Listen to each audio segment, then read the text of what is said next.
Welcome. The Power BI March 2026 update was just released. I'm going to give you the 6 most important updates. You're going to get a demo as well. I just was at FabCon. It was awesome. Let's dive into the updates. I'm going to cover the AI narrative updates, the Translytical task flow updates, a whole new Fluent 2 visual release. I'm going to walk through that and demo it as well. Custom totals are now available, as well as leader lines and an input conditional formatting feature. Let's dive into it. Let's go. All right, here we are inside of Power BI. And as always, you can go to the link in the video description and you can access this file. It will have all the data available for you. You can follow along. You can mirror the updates. The easiest way to learn. There's also going to be some cool links to DataCamp, which I'm going to touch on in a minute. Let's dive into it. So at the bottom, you're going to see the different sorts of updates. AI narrative, translytical task flow, etc. We'll go through all of them.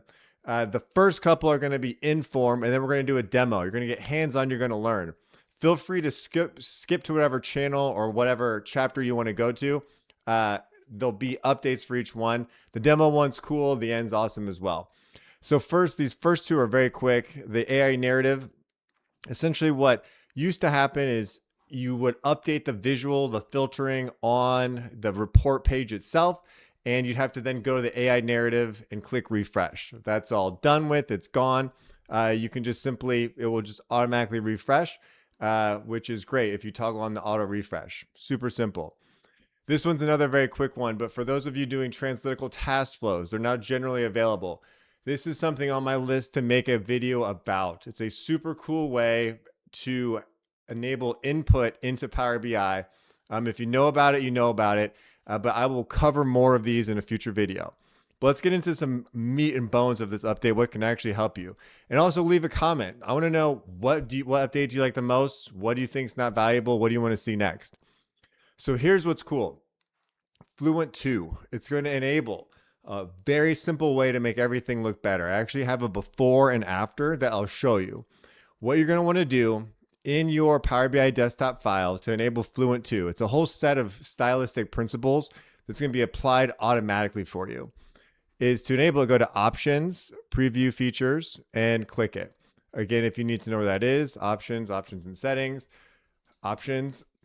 And then when you're in here, you're going to see another spot where you can go to Preview Settings, Preview Features. And down here, I think somewhere in the bottom, you will see, I'm just not seeing it now. It's in here definitely to use the new formatting.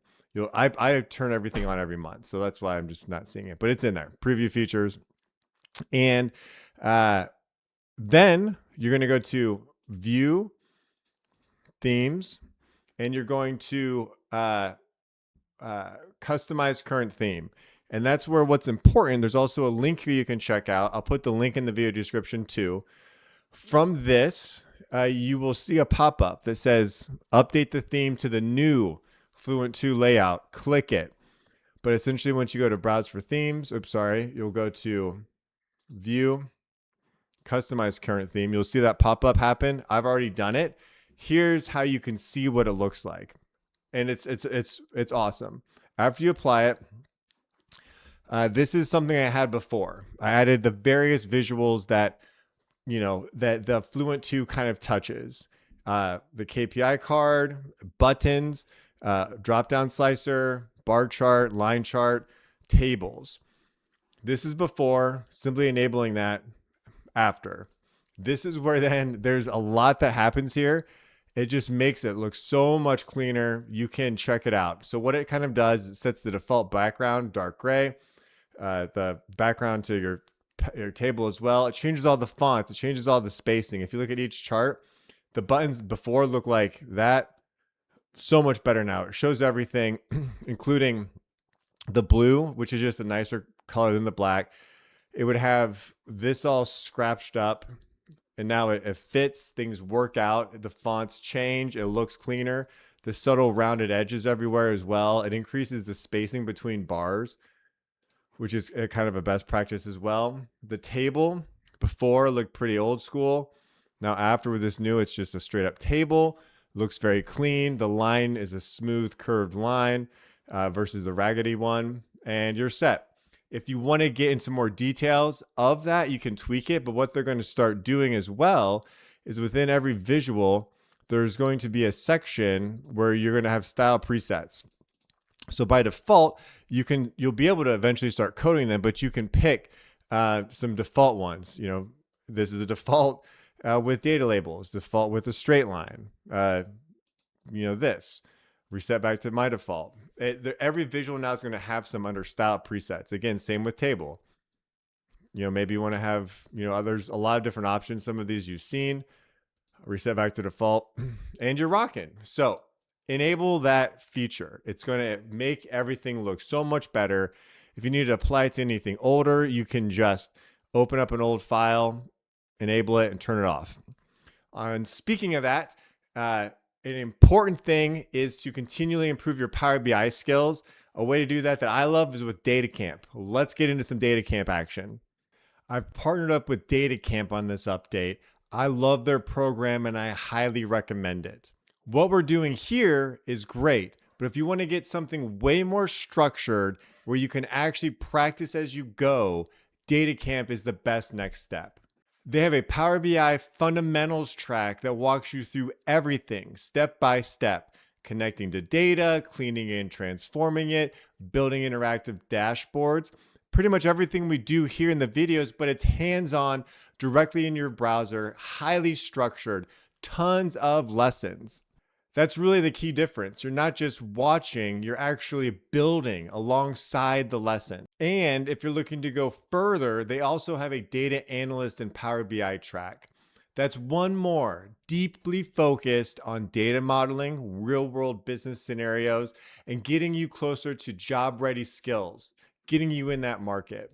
One thing I like is that DataCamp partnered directly with Microsoft. So when you complete the track, you're going to get 50% off the official Power BI certification from Microsoft. So you're not just learning Microsoft Power BI, but you're actually earning real world credentials, building up your LinkedIn profile, getting you recognized to move into that position or elevate your career. So if you're interested, I've got links to both tracks in the comments below. Click them, open it up, check it out. All right, let's get back to this update. Okay, we're back. Loving the DataCamp. So now, custom totals. We're going to do a demo with this as well. Custom totals is a new feature that they released that enables you to change how things aggregate up. Previously, it would always be defaulted to whatever the DAX measure itself is doing. To break down what this is essentially saying, again, there's a link here. I'll give you the link too. In their example, they might want to change something to count distinct values versus an aggregate total, or do an average to change that. But let me just show you so you can learn. So say, for example, right here, I have a column, and you can figure out the ways you want to apply this into your own world. But we'll do it down here as a demo. So I have a calculation, base measures average sale, which is just simply taking the average of the sales amount. So what this is saying is for all these different products, the average sale for every individual sale is right here. Well, say theoretically, there can be use cases where you don't want to see that down here for some reason. Maybe it's a more complex measure. The goal of this is to show you how it works. Well, you'll see here, this is actually adding up all these numbers. This here is doing what already was in the measure. So what you can do is right click it, go to customize total calculation preview.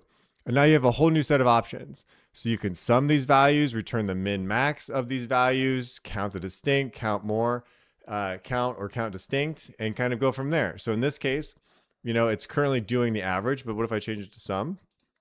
Boom, change the sum. And now you can see how that's working just the same.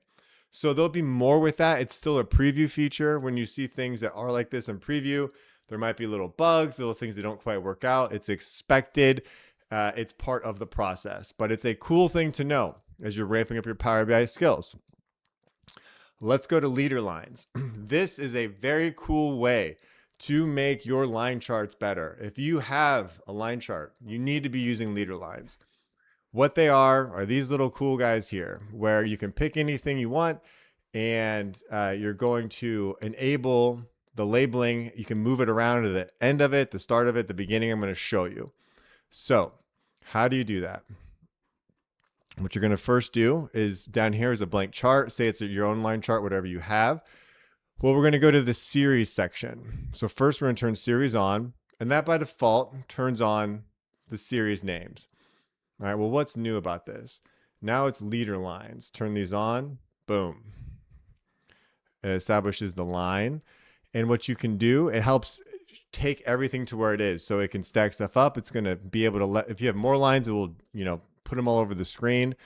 But what you can do now is set up a cool things. You want to have it dashed, maybe the line, dotted, scale by width, different options, which however you want to set that up. But then a good standard for what to do is for every series, turn the background on, match the series color, boom, change the transparency to wherever you kind of are feeling.